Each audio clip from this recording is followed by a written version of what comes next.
Oke. Assalamualaikum warahmatullahi wabarakatuh. Kami Waalaikumsalam. dari kelompok 3 ingin mempresentasikan rencana pelaksanaan pembelajaran serta media pembelajarannya. Sebelum itu, saya Ahmad Ibnu Hafiz dari Universitas Muhammadiyah Tangerang dan teman saya.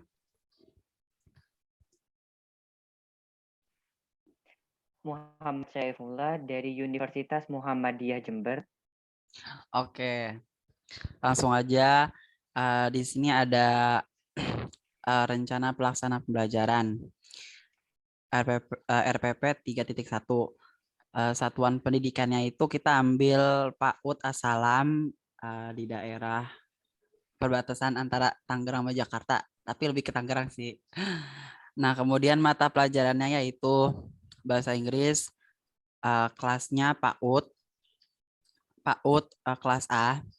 Materi pokoknya itu vocabulary. Nah, alokasi waktunya itu 1 kali 1 jam pertemuan. Untuk jumlah siswanya ada 15 siswa. Nah, lanjut.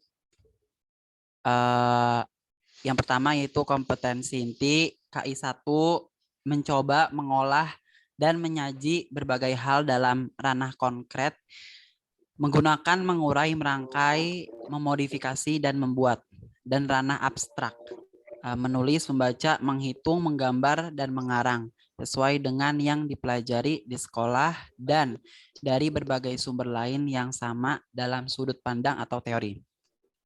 Yang kedua, yaitu kompetensi dasar dan indikator pencapaian kompetensi. 3.1 KD-nya itu kompetensi dasar, menyusun teks lisan sederhana untuk mengucapkan dan merespon sapaan, pamitan, ucapan terima kasih, dan permintaan maaf dengan memperhatikan fungsi sosial, struktur teks, dan unsur kebahasaan yang benar dan sesuai dengan konteks.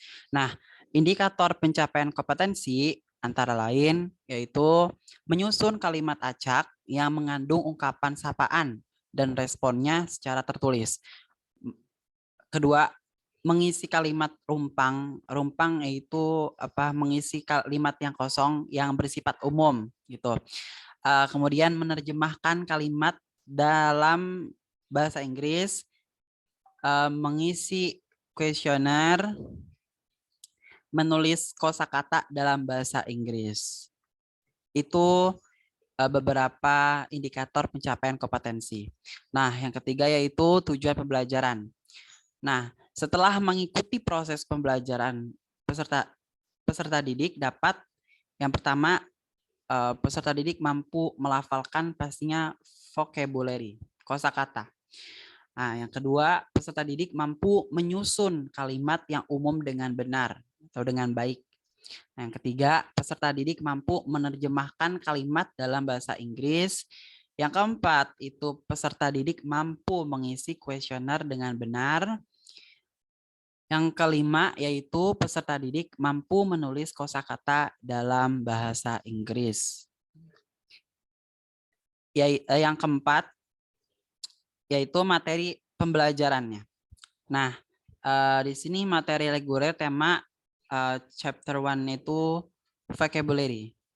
Nah, topiknya itu berbagai hal terkait dengan kosakata di lingkungan sekitar ya. Nah, fungsi sosialnya apa? Mengetahui dan menambah pengetahuan tentang kosakata serta cara pengucapannya. Nah, seperti struktur teks di bawah ini. Ada vocabulary, ada sekolah, school, di lingkungan sekolah, classroom, ya di lingkungan kelas apa aja. Misalnya seperti pensil, pulpen, penghapus, buku, book, dan lain-lain. Ada animal juga, binatang, ada transportation, transportasi, ada buah-buahan, ada hari, dan lain-lain. Unsur kebahasaannya pastinya di dalamnya itu terdapat kosakata, ucapan, tekanan kata atau intonasi. Yang ketiga itu ada ejaan dan tanda baca. Karena di sini bukan hanya menghafal, tapi kita menyusun, siswa mampu menyusun kalimat dengan baik.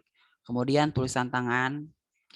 Nah, yang kelima yaitu metode pembelajarannya itu dengan scientific approach. Jadi kita melakukan beberapa pendekatan, di antaranya mengamati serta menganalisa hasil dari pembelajaran yang sudah kita laksanakan gitu. Hasil dari siswa tersebut. Nah, di sini ada media, alat, dan sumber pembelajaran. Yang pertama yaitu media. Nah, medianya itu ada wooden puzzle alfabet dan papan tulis. Alatnya itu spidol dan buku. Bahannya itu model dialog tentang ekspresi greetings. Nah, yang pertama media. Kita di sini mengambil media pembelajaran yaitu wooden puzzle alfabet. Nah, di media ini kita bisa aplikasikan di kelas, di dalam kelas. Nah, dengan cara yang pertama guru harus menyiapkan beberapa puzzle, beberapa potongan huruf ya. Yang pastinya itu dari masing-masing huruf lebih dari 3 huruf gitu. Misalnya A itu harus lebih dari 3 hurufnya. Karena kan di sini kita membuat puzzle. Nah, di setiap puzzle kata. Nah, pasti di setiap kata itu membutuhkan beberapa huruf vokal. Nah, gitu. Nah, jadi cara mengaplikasikannya, guru menyiapkan beberapa potongan puzzle huruf ya, alfabet itu dikumpulkan misalnya di atas meja gitu. Kemudian pastinya sebelum itu guru menjelaskan tentang kosakata, ya, menjelaskan tentang kosakata yang ingin dipelajari dan dihafal oleh siswa itu. Nah, lanjut tadi pengaplikasiannya. Jadi ketika sudah disiapkan oleh guru, guru letakkan di atas meja, kemudian guru menyebut satu persatu nama siswa. Nah, sebelum itu guru harus membuat clue di papan tulis. Nah, di sini kan ada medianya kan papan tulis juga termasuk. Nah, guru itu harus membuat clue. Misalnya binatang. Kita gambar binatang bebek misalnya, bebek di papan tulis. Itu kita membuat clue-nya sebuah gambar di papan tulis. Nah, siswa harus menyusun kata dari binatang tersebut itu yang ada di atas meja. Kan udah disiapin tuh sama guru tuh ya. Nah, misalnya dipanggil nih Rijal, maju. Rijal, coba lihat di papan tulis gambarnya gambar apa. Nah, apa gambar bahasa Inggris tersebut gitu. Misalnya kucing, cat. Coba urutkan huruf cat seperti apa. Nah, jadi siswa tuh mencari hurufnya, mencari dengan sendiri. Huruf C dicari, huruf E dicari, huruf T dicari. Nah, jadilah sebuah kata. Nah, tidak lupa kita juga sebagai guru mengingatkan setelah menyusun kata tersebut harus menghafalnya gitu. Nah, dari sini cara pengaplikasikan wooden puzzle alfabet gitu. Oke, yang ketiga, yang ke berapa nih? Yang G, sumber pembelajarannya, yaitu bisa dari kamus, dari buku, ya, terusnya realita yang berada di lingkungan sekolah dan di dalam kelas juga. Kemudian worksheet-nya juga membuat data-data hasil dari pembelajaran hari ini, gitu. Kemudian akan dijelaskan oleh Muhammad Saifullah atau Aril.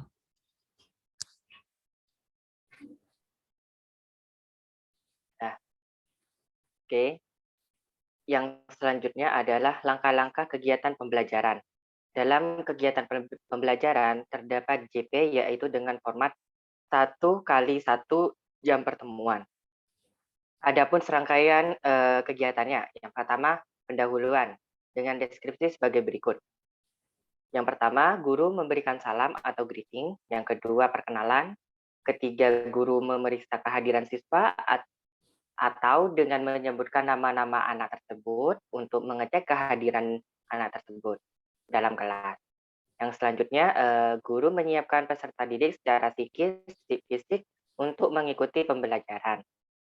Yang selanjutnya, guru memberikan inovasi belajar siswa secara kontekstual sesuai manfaat dan aplikasi materi ajar dalam kehidupan sehari-hari dengan memberikan contoh dan perbandingan lokal, nasional, maupun internasional. Atau dengan kata lain, memberikan rangsangan kepada anak agar mau mengikuti proses pembelajaran. Yang selanjutnya, guru mengajukan tentang kaitan antar pengetahuan sebelumnya dengan materi yang akan dipelajari. Yang selanjutnya, guru mempelajari tentang tujuan pembelajaran, menjelaskan tentang tujuan pembelajaran atau kompetensi dasar yang akan dicapai. Yang terakhir, guru menyampaikan cakupan materi dan uraian kegiatan sesuai dengan silabus. Dengan alokasi waktu 5 menit. Kegiatan selanjutnya adalah kegiatan inti, yaitu scientific approach. Dalam kegiatan inti terdapat 6 langkah. Langkah pertama, mengamati. Dalam artian siswa mempelajari kosakata yang mendasar. Yang selanjutnya atau yang kedua, siswa berlatih mengucapkan atau menirukan kosakata atau vocabulary seperti Sunday, Monday, Tuesday, Wednesday, etc. Yang terakhir, siswa berlatih mengungkapkan atau meniru nama-nama hewan seperti rabbit, cat, bird, goat, and etc. Langkah yang kedua, merumuskan pernyataan atau hipotesis. Dalam artian, siswa mengajukan pertanyaan tentang arti dari kosakata tersebut. Langkah yang ketiga adalah mengeksplorasi. Dalam artian, siswa dapat mengucapkan kosakata yang telah dicontohkan dengan baik. Yang keempat adalah mengasosiasi. Dalam artian, siswa mencocokkan kosakata dalam bahasa Indonesia ke bahasa Inggris. Langkah yang kelima adalah mengkomunikasikan. Dalam mengkomunikasikan terdapat 2 kegiatan. Yang pertama, setiap anak maju ke depan kelas untuk mencocokkan kosakata dengan benar. Dan yang terakhir, guru memberikan umpan balik atau feedback terhadap pemahaman konsep siswa tentang materi yang dipelajari.